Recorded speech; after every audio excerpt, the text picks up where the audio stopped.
বান্দারে ও বান্দা, গুনাহ কদ্দুর করছস? আল্লাহ 40 বছর 50 বছর তো গুনার মধ্যে ডুবেছিলাম। বান্দা গুনাহ যে করছস এতটুকু বুঝতে পারছস? আল্লাহ বুঝতে পারছি। ভুল পথে যে চলছস এতটুকু বুঝতে পারছস? ডাক আসছে কার দরবার থেকে? বলেন না রে ভাই। কাদের জন্য? নামাজিদের জন্য? যারা গুনাহ করছেন তারা বলেন, আর যারা জীবনে গুনাহ করেন নাই চুপ করে থাকেন। আমি বলছি কারণ আমি নিজে গুনাহগার, সেটা আমি স্বীকারও করি। নামাজির জন্য, রোজাদারের জন্য, গুনাহগারের জন্য। কাদের জন্য? তো গুনাহগারকে এক কথায় আমাদের জন্য। আল্লাহ বলছে বান্দা গুনাহ করছস, স্বীকার করস? স্বীকার করি। ভুল পথে যে চলছস স্বীকার করস? আল্লাহ করছি। বান্দা আমার সামনে যে হিসাব দিতে হবে এটা তুই মানস?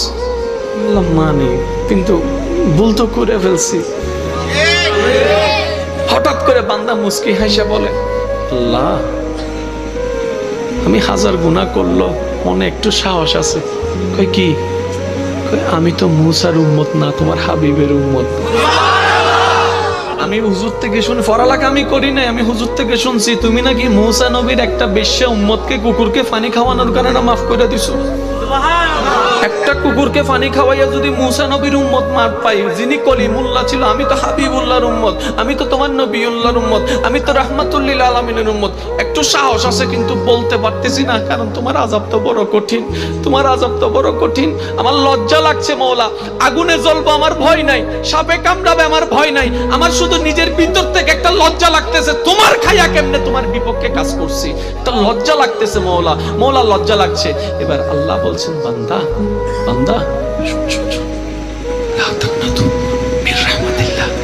আমি আল্লাহর রহমত থেকে নিরাশ হইস না।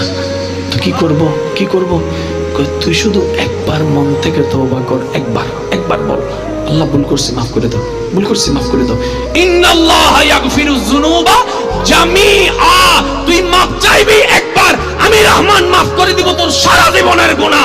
আমার নামেই রহমান।